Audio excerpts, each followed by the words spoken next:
hi guys, my name is Pravard. I'm the replacement of Neil Bloom. I helped Neil set up this panel and all of the other panels in the deep tech track. So yeah, we can get started, and we'll go down from Newt and introduce himself, what his organization does, what his company does, what his background is, and then we'll go from there. All right. Well, thank you all for coming. Newt McKissick, active duty. I'm captain in the U.S. Navy. I'm currently at Defense Innovation Unit, where I am the senior military advisor for the energy portfolio. And like any naval officer, we wear about 6 hats. So I'm also working counter UAS with Northcom and working that piece as we build it. And also as we build the infrastructure for DIU here in San Diego, being the one of the first active duty guys here on the ground, along with Jesse Geip and John that you saw on the earlier panel, building that. I'm a helicopter pilot by trade, and was previously the commanding officer of Naval Base Coronado, so I got to know quite a few people around here in that capacity. So just really excited to be part of the team and part of the dumbest guy on the panel that you will see. So. Dimitri?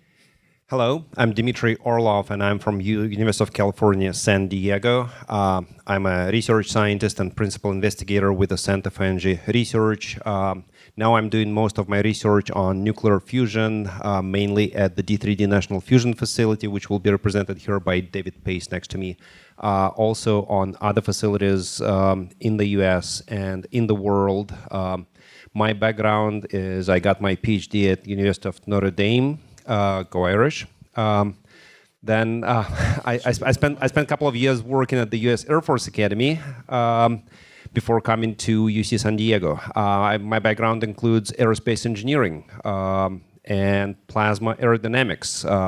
And my current portfolio has a lot of work done with the private companies, so public-private partnerships in research fields. David. Yeah, so I'm David Pace. I'm the Deputy Director of the DIII-D National Fusion Facility. It's a gym amongst many gyms in San Diego, the largest nuclear fusion research facility in the U.S., located right here in San Diego for many years. And it's operated and managed by General Atomics, so I'm an employee of General Atomics in this capacity. And I think a lot of what we're going to talk about today is kind of the changing process and method by which our particular facility and the energy space in general is really transitioning from public-dominated general research activities to more of an eye toward commercialization. Hi everyone, I'm the only one without my face up here on the screen. So my name is John McMillan. I'm the Assistant Vice President of Economic Development here at San Diego State University. I've been at SDSU for almost my entire career. I think I've had every title, so this is a fun one to have for now. My background was in kind of the energy innovation ecosystem space, so we helped stand up the cleantech accelerator with Cleantech San Diego. I do a lot of our collaboration work with Lithium Valley, which is the brine-based lithium extraction projects that are going on sort of at the south end of the Salton Sea. I do a lot of work with the California Department of EDD and GoBiz on workforce and economic development relating to like kind of emerging industries specific to energy, manufacturing, biotech, life sciences. So I'm sort of all over the place, but it's great to chat with these guys today about specific energy innovations. I guess I'll do my background because you expected Neil, and he's significantly better than me here. But I dropped out of high school, started my first company, sold it to Oracle. Now in oil and gas, been running that for the last 2 years.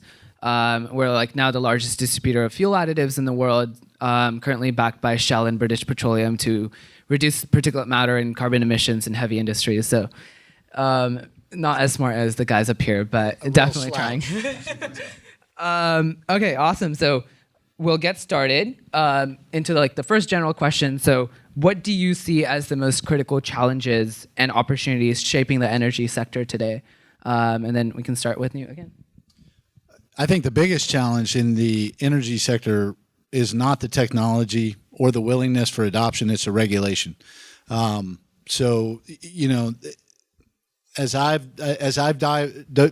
really tried to educate myself on the industry and the ecosystem, whether it be oil and gas that we've been, the petroleum products, to looking at nuclear. I mean, I've lived on a two nuclear reactors for a considerable portion of my life, being on aircraft carriers. The technology actually exists. And we are now seeing where the world's energy demands are exceeding a single technology's ability to provide for it. And that energy stability is going to be something that is going to reshape the world because it's going to change our calculus. It's going to change the need for policymakers, investors, major institutions to actually adjust and adopt a new framework and a new way of doing business. So I'm really excited about a lot of the work that these gentlemen are doing with clean tech, with alternative sources, and with new technologies. And as a consumer and a customer from the DoD, we are looking for alternative pathways because we recognize the fragility of our distribution system around oil, moving petroleum around the world in order to be able to power the fleet. And let me just say this unequivocally. Nothing that any of us do on a day-to-day basis is divorced from energy production. I mean, it is at the foundational, fundamental level of everything that is done. So there's not a government program that runs without energy. There is not a warfare system that runs without energy. There's not an installation that runs without energy. So how we do that, and we are looking at ways to be resilient as we see things up that are happening up north of us in LA. The reality of the world, the severity of the things that are happening, and the closeness that we are getting to the edge of our capacity is going to be driving change. And these gentlemen here are doing some great work to show us what's going to be next. Yeah. Can I pair that one? So I think another space, as Newt said, resilience. We have a grant from the Department of Energy looking at public perception of power loss. So public safety power shutoffs was the mechanism that we were studying with communities in California, and we had started this project about 2 years ago. And if you talk to customers, power providers, people are like, we have to de-energize lines. We have to shut off power for safety. Customers hated it. They didn't understand why it was happening. They were losing food. They were losing medication. They could not afford backup generation, backup power storage. So we did about 50 interviews with customers, and then the Maui fires happened. Everybody changed their perception for about 3 months. We have a very short sort of draw on history. We move very quickly between stories. And then we went back to doing those interviews. Everybody's like, yep, we hate public safety power shutoffs. We don't like de-energizing events. And then now we're seeing, what's happening in the Pacific Palisades. We're seeing what's happening in LA. And we're understanding that like our power ecosystem has tremendous power to cause harm, right? It does tremendous good, but it can cause tremendous harm if it's not, monitored and responded to effectively. And so what I think we really need to get to is effectively storing power and creating more resilient ecosystems so that when we do have these, really significant natural disaster events, that we can continue to live, right? And we're not impacting sort of the lowest people in our community that can't afford things like leaving. They can't afford, to lose their food or to lose their, medications that are in their refrigerator. So we're seeing this dynamic between like, we need power, but it has this really, sort of dangerous side to it if it's not managed effectively. And how do we make sure that everybody has access to that kind of resilient ecosystem and it's not just sort of those that can afford it? Yeah. I think I'll move into like more individualized questions, and then obviously you guys can chime in because it's pretty related. But I think that fusion energy is going to change clean energy altogether. So David, this question's for you.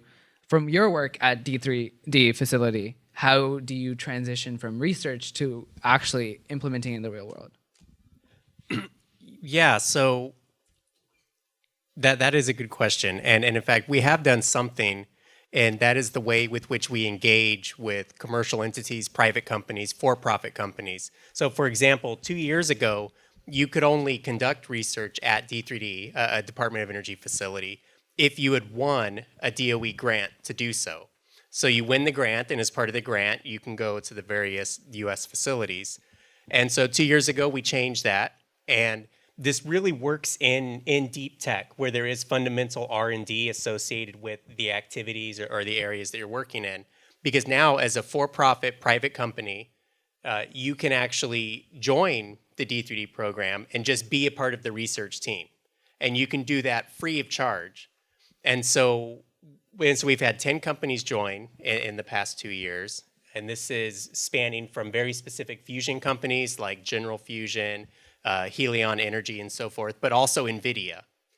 And that has produced a phenomenal effect, which is the external talent, right? From this group that was all plasma physicists, fusion physicists. And now all of a sudden, all of these AI experts from NVIDIA are part of the team. So the research program gets the benefit, but also NVIDIA gets the benefit, and this is primarily in the digital twin, digital engineering space that they're hoping to work in. And so that is part of a very big transition, which is to say, if you have fundamental R&D in this space, then you can be a part of the team right now, and you have this $1 billion facility that's yours free of charge. Now, there are some limits there because you don't do, through this mechanism, these companies don't do IP development, right? Because then you would have to give perpetual license to the US government, and in many cases, that's not something that they're particularly excited about. But again, because it's deep tech, you have this benefit, which is that they need to answer some very fundamental questions, and they come into a program that has 1,000 researchers that are already a part of it. They bring something new, and they take something from an existing subject matter expertise base, and I think that's really going to help accelerate the field. We hope to continue that. You know, to some extent, the facility also has to catch up to the needs of industry. So, for example, you have these data management, data storage, data access systems, and they're built for traditional type of research, right? That this machine does something, and you measure a bunch of stuff, and then you analyze it, and you make power spectra and stuff, and you write papers about it.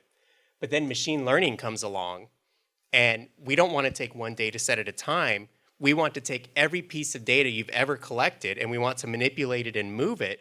And the facility, you know, we say, okay, that is a different type of infrastructure. So again, it's that back and forth, which is the commercialization needs drive the different capabilities that we need to upgrade and build on. And then hopefully we're providing them with the capability and an access that benefits them. I mean, the reason why I asked the real world implementation question is because operational energy is super important for defense. Operational energy is important because you need to increase your energy readiness in terms of every aspect of the military. So, Newt, this question is for you. So how are you using these initiatives and integrating it into military operations? We've got about 20 different projects in the energy portfolio that we're working right now, whether it be from the operational energy side, and we classify that with, you know, things that go on the battlefield at edge. And we also look at it from the installation resilience side, because our power projection starts ashore, starts at home. And if our infrastructure is not able to provide for the home base requirements, then they can't go forward and do the job that they need to do as well. So all energy is operational energy in that regard. But we've got projects that are looking at hydrogen technology and the development of that, utilization of that at the edge, whether that be development at edge, you know, for a small operating base, or, you know, an installation or a ship being able to be the power center for a multitude of drones. We've got geothermal that we're looking at, trying to figure out how to power our installations in a way that is hardened, is renewable, is clean, and is abundant. We're looking at nuclear technology, particularly fission and small nuclear reactors, to be able to power an installation. The Navy's working on an even broader scale of that, to be able to power an installation and sell back and, you know, work a private-public partnership with utility companies. You know, we're working battery technology of storage capability, so there's a whole host of things. And then you get into like, okay, well, how do you do that in microgrids? So like I said, the industry of energy is such a broad, you know, and not even to mention oil and gas, which is where you're working as well. You know, every aspect of that we're looking at and figuring out ways to inject the commercial solutions that are developed in the commercial space and pair that with our capability gaps that we're seeing, and trying to do that in a way that we can bring problem to solution to scale in a matter of months, not years.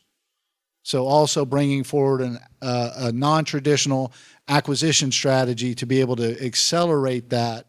You know, our typical, you know, acquisition pathway right now from idea generation and problem identification at best is 7 years before something gets into the hand of a warfighter or changes on the battlefield. 7 years. Now, that is unacceptable with the rate of technological advancement that we are seeing in today's reality. So those are, you know, a whole host of technologies that we're looking at, but also looking at the framework and the structure in which we're doing it. At the end of the day, for the companies that are here, we are trying to put money into your pocket in contracts in weeks to months. Again, not years. So.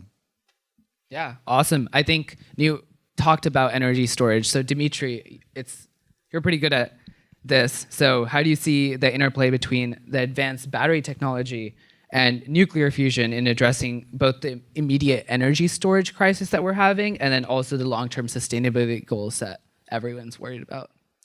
I think that both the advanced battery technology and the nuclear fusion that we're working on are the two pillars of the future sustainable energy. Of course, with all the renewable sources of energy that we have now, the solar panels, the wind generating farms, we get this green energy, but it depends on the time of the day. It depends on the wind. It depends on the clouds. It depends on a lot of things. The advanced battery solutions is the solution to store the energy to get the maximum of it when it's generated, when the weather is sunny, when the wind is blowing strong, and then deliver that energy from the storage facilities to the customers when the customers need it, at nighttime, for example. One problem that I see is that with the increasing energy demands, with the increasing economy and increasing energy demands, it is really hard to scale the current green energy sources, the solar panels, the wind energy, to the industrial demands that we expect in the future. And here, the nuclear fusion comes, in addition to nuclear fission that already exists. Those will be creating the industrial levels of energy that will be needed in the long-term economy of the United States and the world. This is where the fusion will be the primary source, I hope. It is green, it is carbon-free, it has unlimited fuel. The fuel is just the water that we have. We have a lot of it to power our planet for the billions and billions of years, if not more.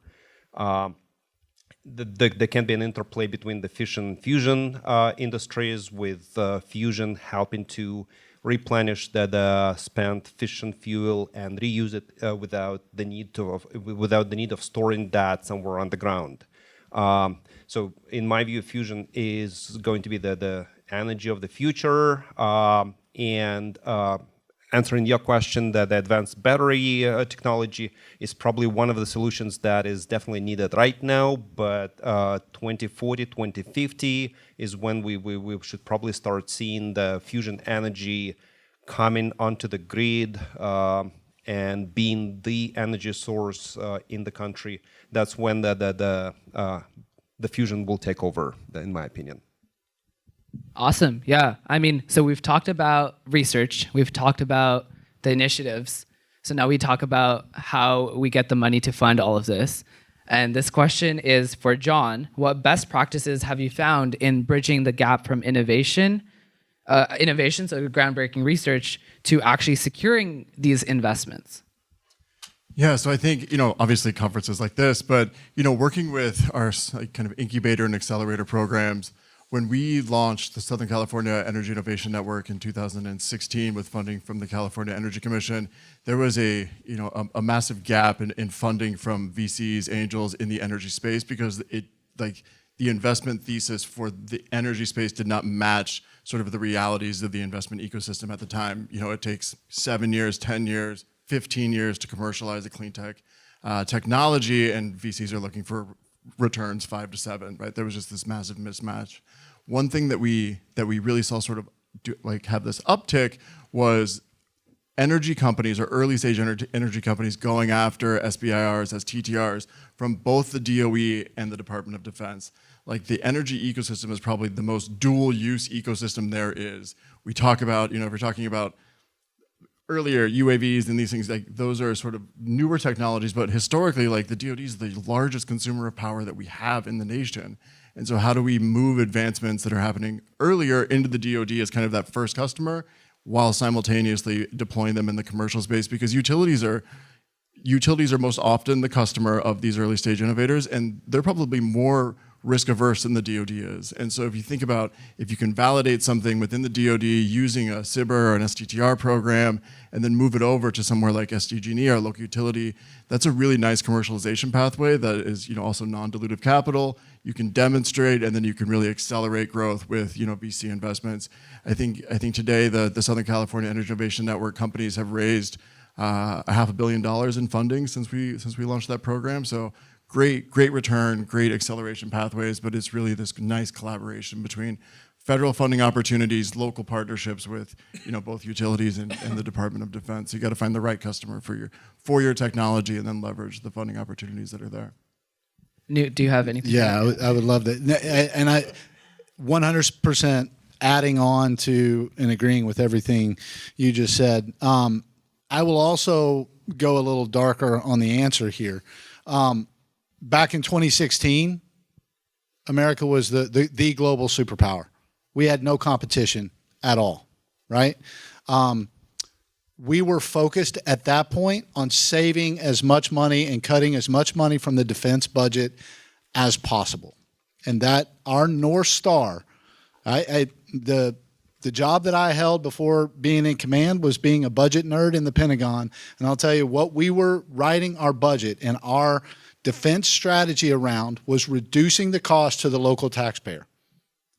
Our national security was not at risk, okay? That is not the world we live in today. You open up whatever news media that you get, and you're seeing wars in, in the Middle East. You're seeing, wars in Ukraine. Do not think that could not happen on the streets of San Diego. And that's what we are focused on preventing, okay? So the world is a different place. With the rise of China, the emboldenment of the USS, of Russia has reshaped the landscape. Now, what is the result of that? The result of that is we recognize that we have got to invest in our infrastructure. We have got to invest in our national defense. You also pair the technology advancements of AI and all the things that are being done in the computer-enabled technology of our industries with driverless cars and EVs, those two things, with DoD being an ever more hungry user of the power, we are going to exceed our capacity to generate on our normal pathways and our normal grid. And we're seeing the ramifications of that. So all of that darkness is saying the demand signal that we didn't have, which was what drove the investment, is now shifted. So defense tech has now become a $1 trillion business. The VCs and the people that are going into funding from outside of the government, the technological advancements, is a 10-to-1 about what we as the government are investing in that. Now, you look at what our congressional members are starting to say about this new administration and where we are going. You just read the news. So this is open source. The HAC-D and SAC-D, the HASC and SAS, the people that control our budget and our authorities, is saying that we need to be at 5% GDP for national defense. That's a $1.5 trillion defense budget if that comes to pass. Okay. Now they're also saying we need to get away from working exclusively with the primes and enable the startup and the venture and the creativity and the talent that we are known for in this country, and enable that to take us to the next level. So the investment from the DoD and the partnerships that we're having between DoD and DOE, the private-public partnerships that we are working all over the place, and the rise of the technology and the integration of the technology, there's going to be more and more funding opportunities in this space, and they are going to be in the clean arena because that's where the new technology is taking us. And I don't care whether you're on the left side of the aisle or the right side of the aisle. If you're caring about operational capability, you're also going to get clean. If you care about clean, you're also going to be getting resilience. So they're not mutually exclusive. They're and statements, not or statements. So I think that's where we're headed in the near future within the next 2 to 4 years. So I wanted to add on to something that John said about, leveraging state and federal money, public-private partnerships, and so forth. And in fact, I think the acceptance of those mechanisms and kind of the earliness, if you will, at which we would dip into them has really improved just in the past few years. So for example, in the state of California, as it pertains to the hydrogen economy, there was the ARCHES program. And I believe the ARCHES program through VC and state funds, I think they collected about $1 billion and then multiplied it. Sorry, state funds about $1 billion and multiplied that to, I think, a $10 billion total investment.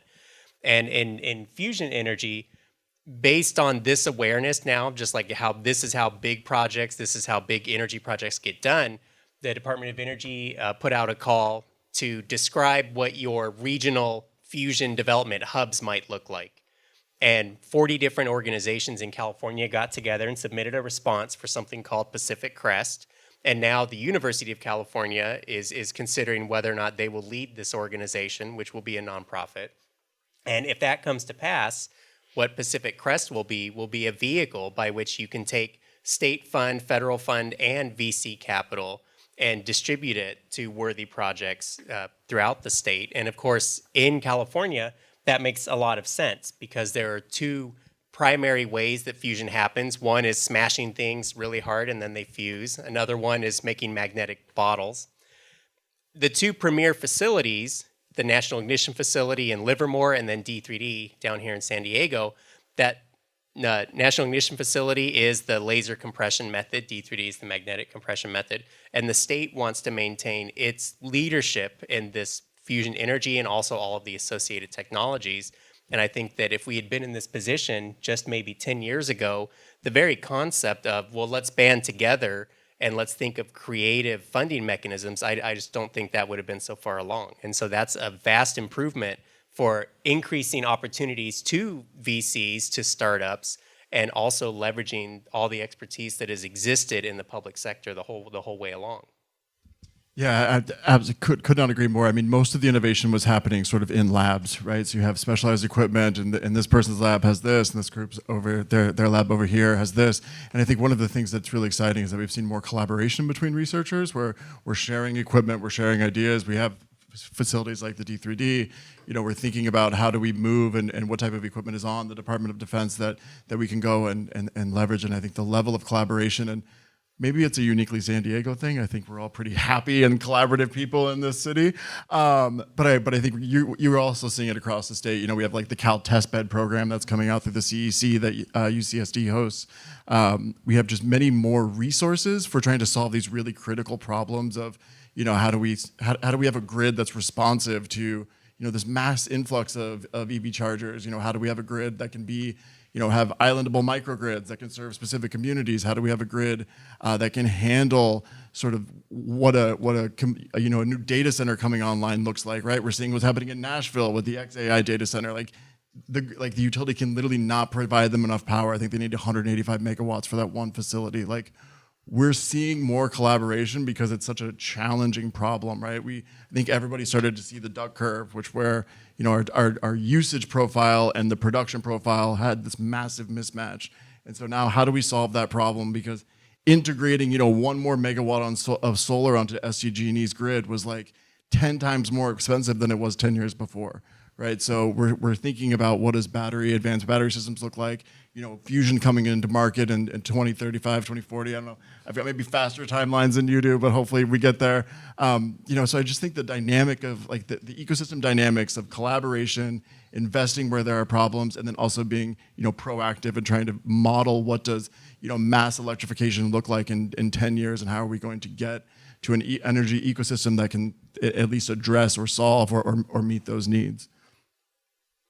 Yeah, I know Dimitri can add to the research side of things in the UCSD funding. Well, yes, as it was mentioned, the UCSD is participating in this initiative in California as one of the leading institutions. There is a lot of different research happening at UCSD, and we're also building collaborations with the private companies to advance the research. In the past, we were primarily relying on the government, Department of Energy funding. Now, private companies are coming to us at UCSD to help them accelerate their research and find the solutions to their problems. A lot of this work that I'm doing is done at DIII-D with the private companies as well. Awesome. So closing question, because we have 10 minutes left. With the administration change coming very soon, what is one key policy that you believe is essential to drive meaningful progress in this space? Just one? No, I'll answer that a little bit more broadly, just because I don't know if I have a specific policy change or anything else that these individuals might have to advance the technology. But I will say that I believe from working on Capitol Hill, from seeing working in the first Trump administration, and now reading everything that I can open source, this administration is going to be bold. It is going to be looking at reducing unnecessary regulation and finding ways to enable industry to solve big problems. I think there's also going to be a very significant plus up in investment in national security related efforts, and energy is critical to that. I know that the people that are advising the Ham Institute and others are looking at specific regulations, and I know that this administration is looking to reduce regulation that is slowing progress. The administration has also looked at every potential norm and challenged it, and said, is that, if you're telling me that this is just the way we do it, and the answer is, well, that's just the way we do it. I believe that this administration and every appointee that I have seen has been willing and eager to challenge the status quo. So this is going to be a very spicy 3 months as we get, up to speed on this administration. But I think it will be tackling wholesale, broad regulation, and it will be incumbent on all of us across the board to ensure that we are providing what does that need to be and how do we work well within it. I think as an educator, one of the biggest things that the new administration should do is accelerate the workforce development in energy sector, especially in fusion. There are several reasons for that. One of them is that in the past, this area of research was primarily academic. We were looking into basic physics. How do we do that, and how would you do the other thing? Now, as we understand a lot of things, how they work, we're in the time when we're developing the technology, where we need a lot more people working on the technology development. And this requires a lot of new and differently educated people in the field. We don't need to rely just on PhDs that we had in this field in the past. We need a lot of master's students. We need a lot of bachelors. We need a lot of people with technical skills. We need people knowing electrical work and knowing even welding. We really need workforce in the nuclear fusion at this point. And the other reason for this is this really big boost that you could have seen in fusion in recent years with several billion of dollars of private funding going toward the private companies. So a lot of people are needed not just by the universities and national labs that I here represent, but also by the private companies doing fusion research.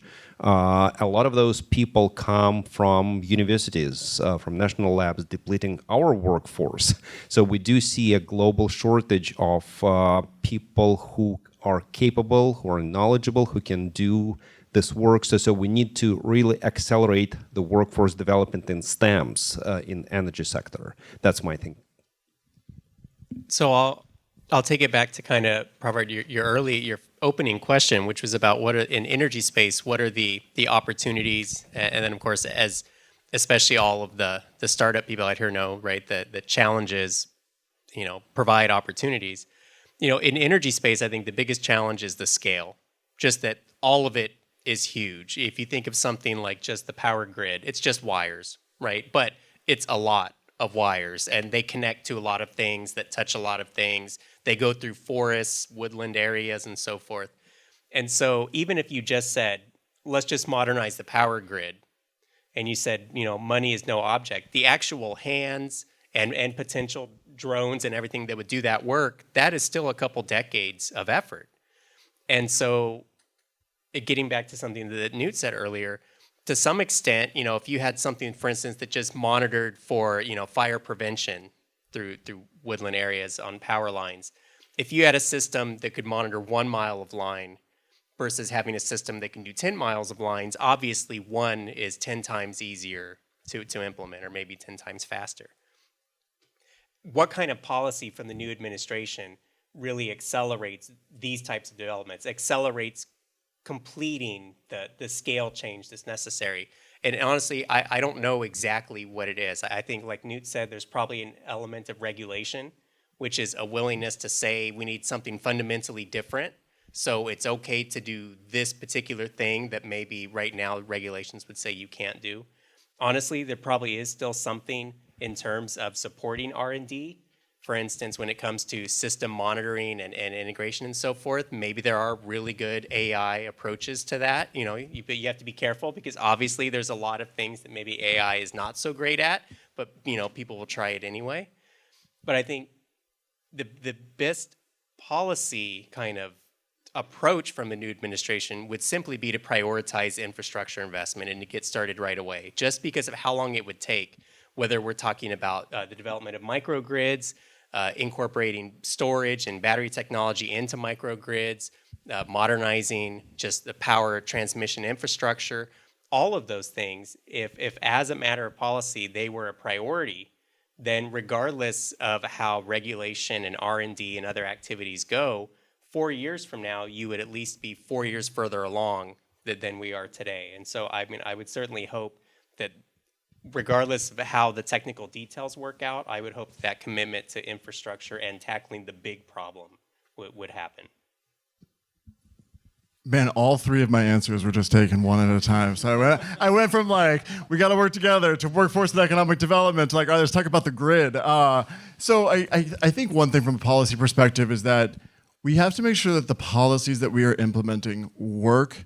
And in order to do that, we have to talk to the professionals in the field, right? We have policymakers that are writing things that when the people in the field review them are that is not possible or that doesn't make any sense, right? So if we think about the Inflation Reduction Act, and I'm going to go back to that side of the aisle, and we were looking through kind of, in order to get the $7,500 rebate for an EV, the batteries had to have 30% either domestically manufactured or 40% minerals from a domestic source.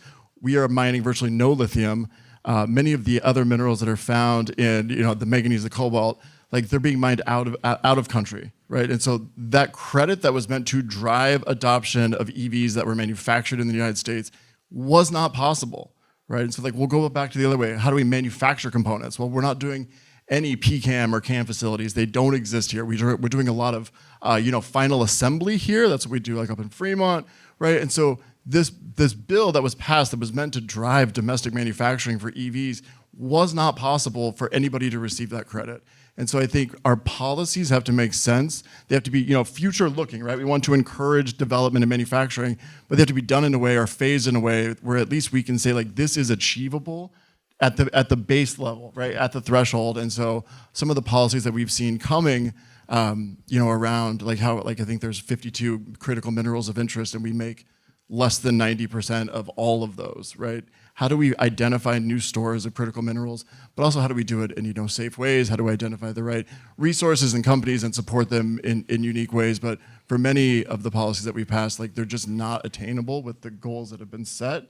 So I think having the professionals from the private sector, also the researchers that are well versed in the space, and policymakers working together to make policies that are actually attainable, feasible, and do the things they were intended to do.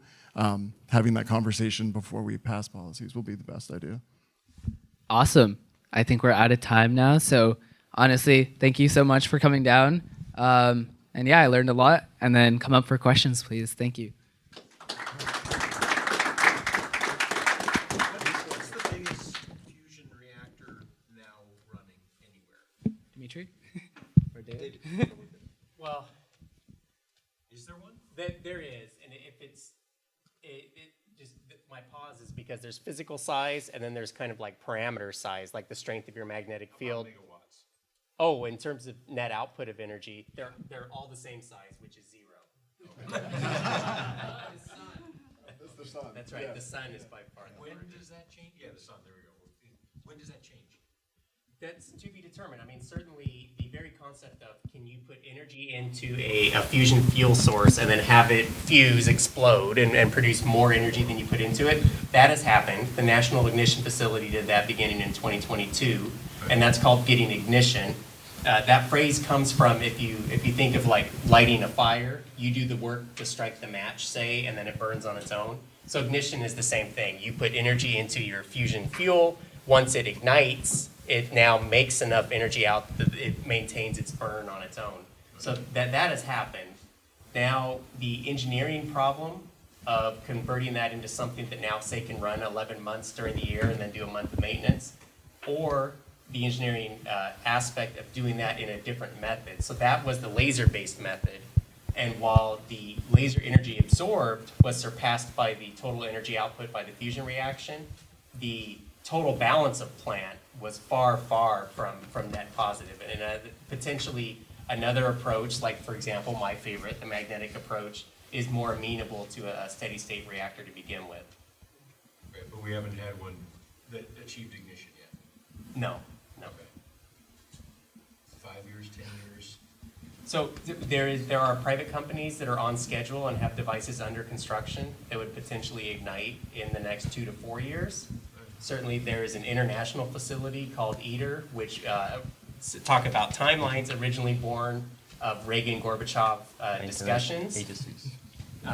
Now under construction and halfway complete, and that will actually be the largest in every way. It'll be the largest physical device, it'll have the largest net output, and that's actually a demonstration plant in which countries representing half the world's population are contributing to that. International project in France. Yes, and I will say, not to be down on them for the time that it takes, part of that joining ITER was that everything is done through in-kind contributions. So ITER says we need a cryo plant, and India says we'd like to learn how to build cryo plants, so we will provide that.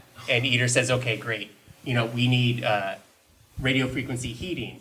And the US says, we'd like to do that. And so this is part of why it takes long. It's actually this very full partnership, as opposed to you could have just said, we'll contract out and you give us these parts right away.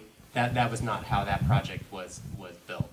Will a VC-backed entity get to real usable output sooner than the international effort? Or the DoD effort, DOE effort? I think that's quite possible. the thing to take under consideration is that if you look at the roughly 50 private fusion companies that exist, so a few dozen companies with probably 24 different approaches, fundamental approaches, right? So it's not like they're all internal combustion engines and whose car is gonna, go the best. It's an internal combustion engine, an electric engine, and 24 other mechanisms that I can't think of right now. So the fact that potentially some of those will work out is reasonable, but the likelihood that after 70 years of research and development that 20 of them would work out, and somehow that those have been missed over the past many decades since World War II, and then following that the unclassification, or maybe it's declassification of fusion technologies, I think that'd be highly unlikely. Just one thing I want to mention is that we're right at the moment when that basic research is being transferred from public universities, national labs, from the DOE to private companies to accelerate the development of the technology. Okay. Where are all of the privately funded entities? What's sort of the center of mass of fusion research, private fusion research? It's actually really spread out geographically, and it's primarily because, so I talked about there are a few dozen different approaches, but there are still two primary approaches. That's inertial, like smashing it with lasers, and then magnetic bottles. And those two public research programs have had a few different, locus of efforts, and the private companies tend to follow that. So in magnetic fusion, Massachusetts, quite a bit. In inertial fusion, there's actually a lot in the state of Colorado. And then sometimes in these more, what used to be called at the DOE level, the innovative confinement concepts, there's a lot of that in Washington State. And it's just because that's where the money for the more creative ideas used to flow. And so you find that, why wouldn't you? That's where you're going to have a great talent pool to draw from. Okay, we can disperse there so that volunteers can clean up, but thank you so much.